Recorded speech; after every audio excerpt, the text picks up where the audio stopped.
The Adventures of Tom Sawyer by Mark Twain, Chapter 18. Tom Reveals His Dream Secret. That was Tom's great secret, the scheme to return home with his brother pirates and attend their own funerals. They had paddled over to the Missouri shore on a log, at dusk on Saturday, landing 5 or 6 miles below the village.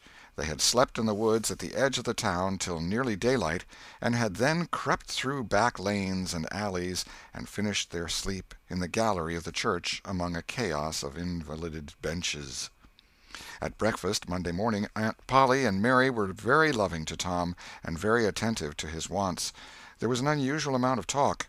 In the course of it, Aunt Polly said, "Well, I don't say it wasn't a fine joke, Tom, to keep everybody suffering most a week so you boys had a good time, but it is a pity you could be so hard-hearted as to let me suffer so. If you could have come over on a log to go to your funeral, you could have come over and give me a hint some way that you warn't dead, but only run off." "Yes, you could have done that, Tom," said Mary, "and I believe you would if you had thought of it." "Would you, Tom?" said Aunt Polly, her face lightening wistfully. "Say now, would you if you'd thought of it?" Well, I don't know. 'Twould have spoiled everything." "Tom, I hoped you loved me that much," said Aunt Polly with a grieved tone that discomforted the boy. "It would have been something if you'd cared enough to think of it, even if you didn't do it." "Now, Auntie, that ain't any harm," pleaded Mary. "It's only Tom's giddy way. He's always in such a rush that he never thinks of anything." "More's the pity. Sid would have thought, and Sid would have come and done it, too. Tom, you'll look back some day, when it's too late, and wish you'd cared a little more for me, when it would have cost you so little." "Now, Auntie, you know I do care for you," said Tom. "I'd know it better if you acted more like it." "I wish now I'd thought," said Tom with a repentant tone. "But I dreamed about you, anyway. That's something, ain't it?"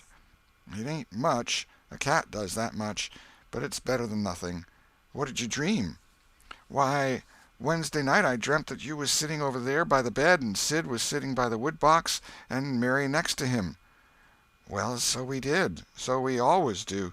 I'm glad your dreams could take even that much trouble about us. And I dreamt that Joe Harper's mother was here." "Why, she was here. Did you dream any more?" "Oh, lots, but it's so dim now." "Well, try to recollect, can't you?" "Somehow it seems to me that the wind blowed, try harder, Tom. The wind did blow something. Come." Tom pressed his fingers to his forehead an anxious minute, and then said, I've got it now. It blowed the candle." "Mercy on us! Go on, Tom, go on." "And it seems to me that you said, 'Why, I believe that door—'" "Go on, Tom." "Just let me study a moment, just a moment. Oh, yes, you said you believed the door was open." "As I'm sitting here, I did. Didn't I, Mary? Go on." "And then, well, I won't be certain, but it seems like as if you made Sid go and— Well, what did I make him do, Tom? What did I make him do?" "You made him— you made him shut it." "Well, for land's sake, I never heard the beat of that in all my days. Don't tell me there ain't anything in dreams any more. Serenity Harper shall know of this before I'm an hour older. I'd like to see her get around this with her rubbage about superstition. Go on, Tom." "Oh, it's all getting just as bright as day now. Next you said I warn't bad, only mischievous and harum-scarum, and not any more responsible than I think it was a colt or something." "And so it was. Well, goodness gracious, go on, Tom." "And then you began to cry." So I did. Not the first time, neither." "And then?" "Then Mrs. Harper, she began to cry, and said Joe was just the same, and she wished she hadn't whipped him for taking cream when she'd throwed it out of her own self." "Tom, the Sperrit was upon you. You was a-prophesying. That's what you was a-doing. Land alive, go on, Tom." "Well, then Sid, he said— "Well, I don't think I said anything," said Sid. "Yes, you did, Sid," said Mary. "Shut your heads and let Tom go. What did he say, Tom?" "He said— I think he said he hoped I was better off where I was gone to, but if I'd been better sometimes—" "There, d'you hear that? It was his very words. And you shut him up sharp." "I lay I did. There must have been an angel there. There was an angel there somewheres." And Mrs. Harper told about Joe scaring her with a firecracker, and you told about Peter and the painkiller, just as true as I live. And then there was a whole lot of talk about dragging the river for us, and about having the funeral Sunday, and then you and old Miss Harper hugged and cried, and she went. It happened just so. It happened just so, as sure as I'm sitting in these very tracks. Tom, you couldn't have told it more like if you'd 'a seen it. And then what? Go on, Tom. Then I thought you prayed for me, and I could see you and hear every word you said. And you went to bed, and I was so sorry that I took and wrote on a piece of sycamore bark, "We ain't dead, we are only off being pirates," and put it on the table by the candle. And then you looked so good laying there asleep that I thought I went and leaned over and kissed you on the lips. Did you, Tom? Did you? I just forgive you everything for that. And she seized the boy in a crushing embrace that made him feel like the guiltiest of villains. It was very kind, even though it was only a dream, Sid soliloquized, just audibly. Shut up, Sid. A body does just the same in a dream as he'd do if he was awake. Here's a big Milam apple I've been saving for you, Tom, if you was ever found again. Now go along to school. I'm thankful to the good God and Father of us all I've got you back. That's long-suffering and merciful to them that believe on him and keep his word, though goodness knows I'm unworthy of it. But if only the worthy ones got his blessings, and had his hand to help them over the rough places, there's few enough would smile here or ever enter into his rest when the long night comes. Go along, Sid, Mary, Tom. Take yourselves off. You've hindered me long enough. The children left for school, and the old lady to call on Mrs. Harper and vanquish her realism with Tom's marvelous dream. Sid had better judgment than to utter the thought that was in his mind as he left the house. It was this: pretty thin, as long as a dream as that, without any mistakes in it. What a hero Tom was become now! He did not go skipping and prancing, but moved with a dignified swagger as became a pirate who felt that the public eye was on him. And indeed it was. He tried not to seem to see the looks or hear the remarks as he passed along, but they were food and drink to him. Smaller boys than himself flocked at his heels, as proud to be seen with him and tolerated by him as if he had been the drummer at the head of a procession or the elephant leading a menagerie into town. Boys of his own size pretended not to know he had been away at all, but they were consuming with envy nevertheless. They would have given anything to have had that swarthy, sun-tanned skin of his, and his glittering notoriety, and Tom would not have parted with either for a circus. At school the children made so much of him and of Joe, and delivered such eloquent admiration from their eyes, that the two heroes were not long in becoming insufferably stuck up. They began to tell their adventures to hungry listeners, but they only began. It was not a thing likely to have an end, with imaginations like theirs to furnish material. And finally, when they got out their pipes and went serenely puffing around, the very summit of glory was reached. Tom decided that he could be independent of Becky Thatcher now. Glory was sufficient. He would live for glory. Now that he was distinguished, maybe she would be wanting to make up. Well, let her. She should see that he could be as indifferent as some other people. Presently she arrived. Tom pretended not to see her. He moved away and joined a group of boys and girls and began to talk. Soon he observed that she was tripping gaily back and forth with flushed face and dancing eyes, pretending to be busy chasing schoolmates, and screaming with laughter when she made a capture. But he noticed that she always made her captures in his vicinity, and that she seemed to cast a conscious eye in his direction at such times, too. It gratified all the vicious vanity that was in him, and so, instead of winning him, it only set him up the more, and made him the more diligent to avoid betraying that he knew she was about. Presently she gave over skylarking, and moved irresolutely about, sighing once or twice and glancing furtively and wistfully toward Tom. Then she observed that now Tom was talking more particularly to Amy Lawrence than to anyone else. She felt a sharp pang and grew disturbed and uneasy at once. She tried to go away, but her feet were treacherous, and carried her to the group instead. She said to a girl almost at Tom's elbow, with sham vivacity, "Why, Mary Austin, you bad girl, why didn't you come to Sunday school?" "I did come. Didn't you see me?" "Why, no. Did you? Where did you sit?" "I was in Miss Peters' class, where I always go. I saw you." "Did you? Why, it's funny I didn't see you. I wanted to tell you about the picnic." "Oh, that's jolly. Who's going to give it?" My ma's going to let me have one. Oh, goody, I hope she'll let me come. Well, she will. The picnic's for me. She'll let anybody come that I want, and I want you. That's ever so nice. When is it going to be? By and by, maybe about vacation. Oh, won't it be fun? You going to have all the girls and boys? Yes, every one that's friends to me, or wants to be, and she glanced ever so furtively at Tom.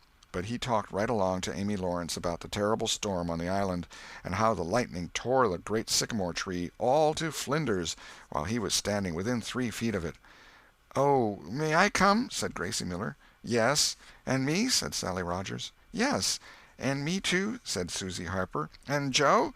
"Yes." And so on, with clapping of joyful hands till all the group had begged for invitations but Tom and Amy. Then Tom turned coolly away, still talking, and took Amy with him. Becky's lips trembled and the tears came to her eyes. She hid these signs with a forced gaiety and went on chattering, but the life had gone out of the picnic now, and out of everything else. She got away as soon as she could, and hid herself and had what her sex call a good cry. Then she sat moody with wounded pride till the bell rang. She roused up, now, with a vindictive cast in her eye, and gave her plaited tails a shake, and said she knew what she'd do. At recess Tom continued his flirtation with Amy with jubilant self-satisfaction, and he kept drifting about to find Becky and lacerate her with the performance. At last he spied her, but there was a sudden falling of his mercury. She was sitting cozily on a little bench behind the schoolhouse looking at a picture book with Alfred Temple, and so absorbed were they, and their heads so close together over the book, that they did not seem to be conscious of anything in the world besides. Jealousy ran red-hot through Tom's veins. He began to hate himself for throwing away the chance Becky had offered for a reconciliation. He called himself a fool, and all the hard names he could think of. He wanted to cry with vexation. Amy chatted happily along as they walked, for her heart was singing, but Tom's tongue had lost its function. He did not hear what Amy was saying, and whenever she paused expectantly he could only stammer an awkward assent, which was as often misplaced as otherwise. He kept drifting to the rear of the schoolhouse again and again to sear his eyeballs with the hateful spectacle there. He could not help it, and it maddened him to see, as he thought he saw, that Becky Thatcher never once suspected that he was even in the land of the living. But she did see, nevertheless, and she knew she was winning her fight, too, and was glad to see him suffer as she had suffered. Amy's happy prattle became intolerable. Tom hinted at things he had to attend to, things that must be done, and time was fleeting. But in vain. The girl chirped on. Tom thought, "Oh, hang her, ain't I ever going to get rid of her?" At last he must be attending to those things, and she said artlessly that she would be around when school left out, and he hastened away, hating her for it.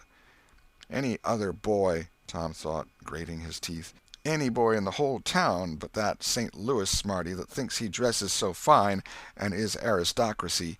Oh, all right, I licked you the first day you ever saw this town, mister, and I'll lick you again. You just wait till I catch you out. I'll just take and he went through the motions of thrashing an imaginary boy, pummeling the air and kicking and gouging. "Oh, you do you? You holler enough, do you? Now, then, let that learn you." And so the imaginary flogging was finished to his satisfaction. Tom fled home at noon. His conscience could not endure any more of Amy's grateful happiness, and his jealousy could bear no more of the other distress. Becky resumed her picture inspections with Alfred, but as the minutes dragged along and no Tom came to suffer, her triumph began to cloud, and she lost interest. Gravity and absent-mindedness followed, and then melancholy. 2 or 3 times she pricked up her ear at a footstep, but it was a false hope. No Tom came. At last she grew entirely miserable and wished she hadn't carried it so far. When poor Alfred, seeing that he was losing her, he did not know how, kept exclaiming, "Oh, here's a jolly one, look at this," she lost patience at last and said, "Oh, don't bother me, I don't care for them," and burst into tears and got up and walked away. Alfred dropped alongside and was going to try to comfort her, but she said, "Go away and leave me alone, can't you? I hate you." So the boy halted, wondering what he could have done, for she had said she would look at pictures all through the nooning, and she walked on crying. Then Alfred went musing into the deserted schoolhouse. He was humiliated and angry. He easily guessed his way to the truth. The girl had simply made a convenience of him, to vent her spite upon Tom Sawyer. He was far from hating Tom the less when this thought occurred to him. He wished there was some way to get that boy into trouble without much risk to himself. Tom's spelling-book fell under his eye. Here was his opportunity. He gratefully opened to the lesson for the afternoon and poured ink upon the page. Becky, glancing in at a window behind him at the moment, saw the act and moved on without discovering herself. She started homeward now, intending to find Tom and tell him. Tom would be thankful and their troubles would be healed. Before she was halfway home, however, she had changed her mind.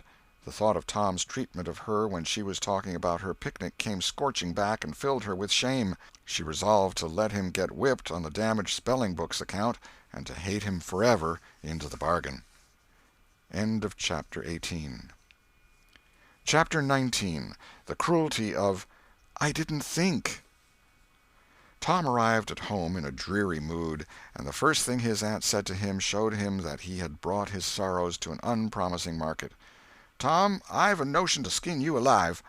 "Auntie, what have I done?" "Well, you've done enough. Here I go over to Serenity Harper like an old softy, expecting I'm going to make her believe all that rubbish about that dream, when lo and behold you, she'd found out from Joe that you was over here and heard all the talk we had that night. Tom, I don't know what is to become of a boy that will act like that. It makes me feel so bad to think that you could let me go to Serenity Harper and make such a fool of myself and never say a word." This was a new aspect of the thing. His smartness of the morning had seemed to Tom a good joke before, and very ingenious. It merely looked mean and shabby now. He hung his head and could not think of anything to say for a moment. Then he said, "Auntie, I wished I hadn't done it, but I didn't think." "Oh, child, you never think. You never think of anything but your own selfishness. You could think to come all the way over here from Jackson's Island in the night to laugh at our troubles, and you could think to fool me with a lie about a dream, but you couldn't ever think to pity us and save us from sorrow." "Auntie, I know now it was mean, but I didn't mean it to be mean. I didn't, honest. And besides, I didn't come over here to laugh at you that night." "What did you come for, then?" "It was to tell you not to be uneasy about us, because we hadn't got drownded." "Tom, Tom, I would be the thankfulest soul in this world if I could believe you ever had as good a thought as that. But you know you never did, and I know it, Tom."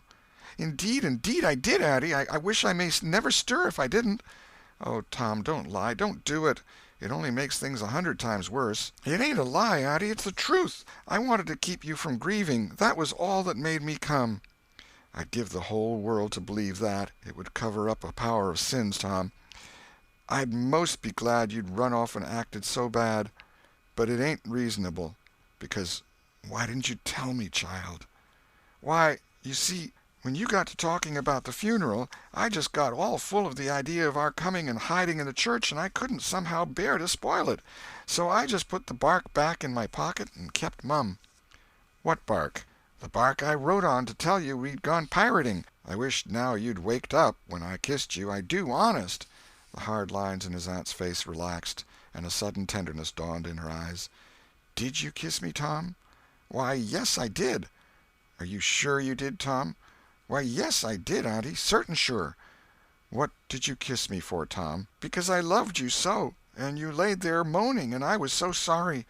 The words sounded like truth. The old lady could not hide a tremor in her voice when she said, "Kiss me again, Tom, and be off with you to school now, and don't bother me any more." The moment he was gone, she ran to a closet and got out the ruin of a jacket which Tom had gone pirating in. Then she stopped, with it in her hand, and said to herself, "No, I don't dare. Poor boy, I reckon he'd lied about it. But it's a blessed, blessed lie. There's such a comfort come from it. I hope the Lord, I know the Lord will forgive him, because it was such good-heartedness in him to tell it. But I don't want to find out it's a lie. I won't look." She put the jacket away and stood by, musing a minute. Twice she put out her hand to take the garment again, and twice she refrained. Once more she ventured, and this time she fortified herself with the thought, "It's a good lie. It's a good lie. I won't let it grieve me." So she sought the jacket pocket. A moment later she was reading Tom's piece of bark through the flowing tears and saying, "I forgive the boy now if he'd committed 1,000,000 sins." End of Chapter 19. Chapter 20. Tom Takes Becky's Punishment. There was something about Aunt Polly's manner when she kissed Tom that swept away his low spirits and made him light-hearted and happy again. He started to school, and had the luck of coming upon Becky Thatcher at the head of Meadow Lane. His mood always determined his manner. Without a moment's hesitation he ran to her and said, "I acted mighty mean today, Becky, and I'm so sorry. I won't ever do that way again, as long as I ever live. Please make up, won't you?" The girl stopped and looked at him scornfully in the face. "I'll thank you to keep yourself to yourself, Mr. Thomas Sawyer. I'll never speak to you again." She tossed her head and passed on. Tom was so stunned that he had not even presence of mind enough to say, "Who cares, Miss Smarty?" until the right time to say it had gone by. So he said nothing. But he was in a fine rage, nevertheless. He moped into the schoolyard wishing she were a boy and imagining how he would trounce her if she were. He presently encountered her and delivered a stinging remark as he passed. She hurled one in return, and the angry breach was complete.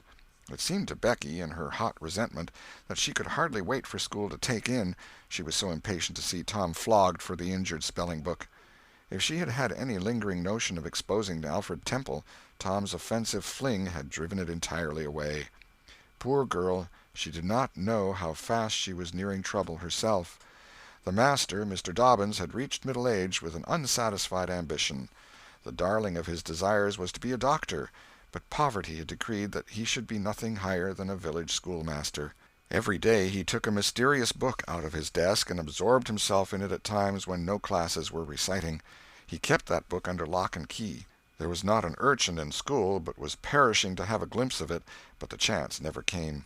Every boy and girl had a theory about the nature of that book, but no two theories were alike, and there was no way of getting at the facts in the case. Now, as Becky was passing by the desk, which stood near the door, she noticed that the key was in the lock. It was a precious moment. She glanced around, found herself alone, and the next instant she had the book in her hands.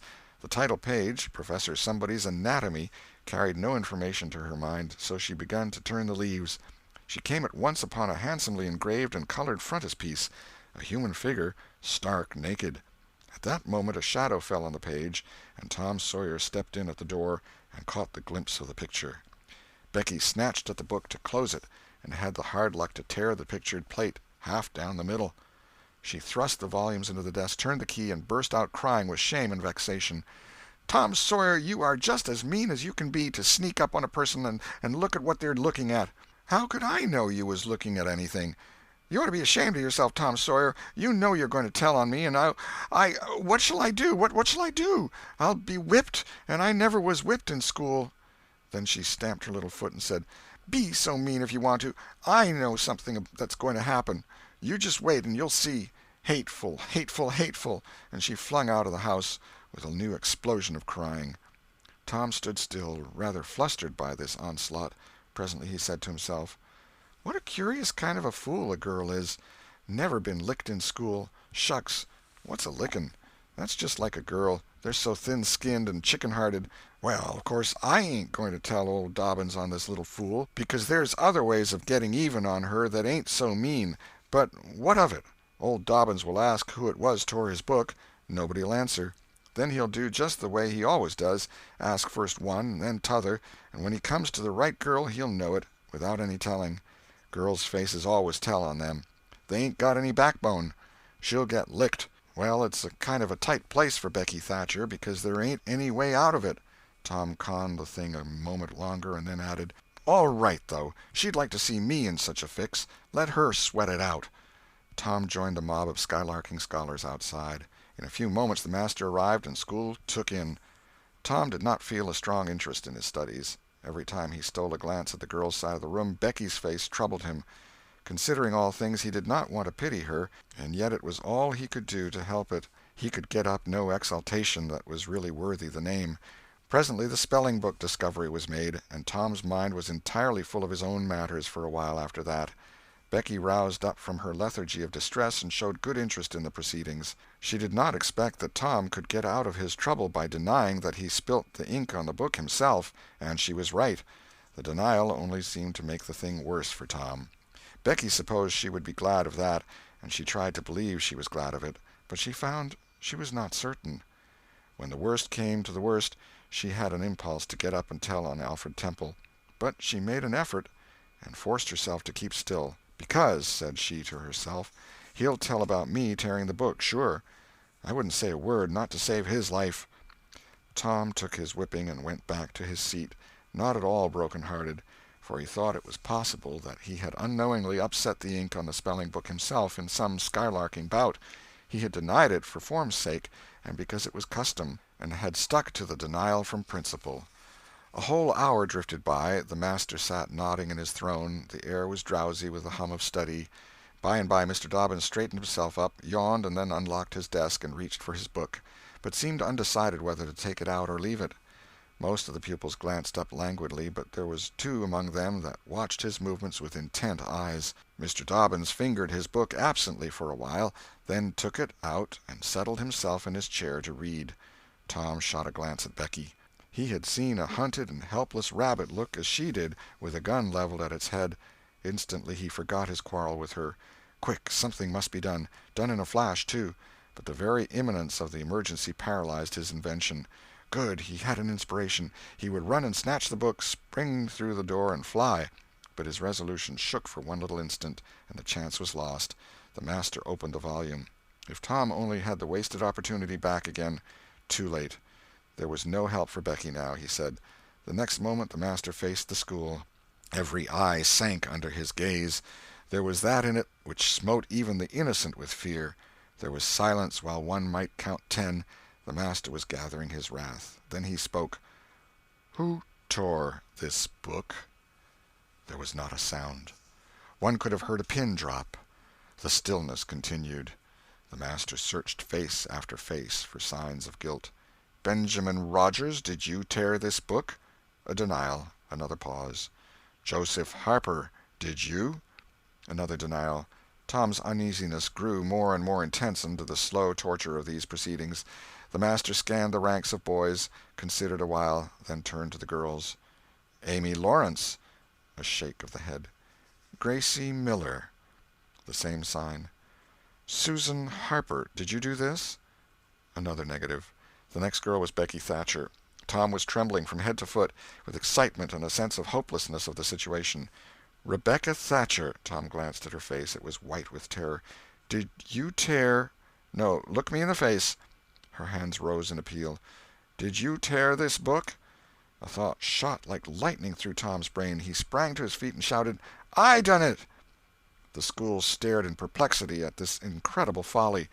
Tom stood a moment to gather his dismembered faculties, and when he stepped forward to go to his punishment, the surprise, the gratitude, the adoration that shone upon him out of poor Becky's eyes seemed pay enough for 100 floggings. Inspired by the splendor of his own act, he took without an outcry the most merciless flaying that even Mr. Dobbins had ever administered, and also received with indifference the added cruelty of a command to remain 2 hours after school should be dismissed, for he knew who would wait for him outside till his captivity was done, and not count the tedious time as loss, either.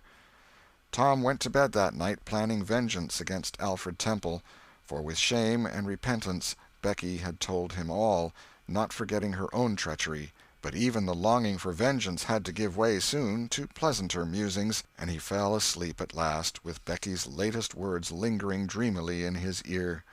"Tom, how could you be so noble?" End of Chapter 20.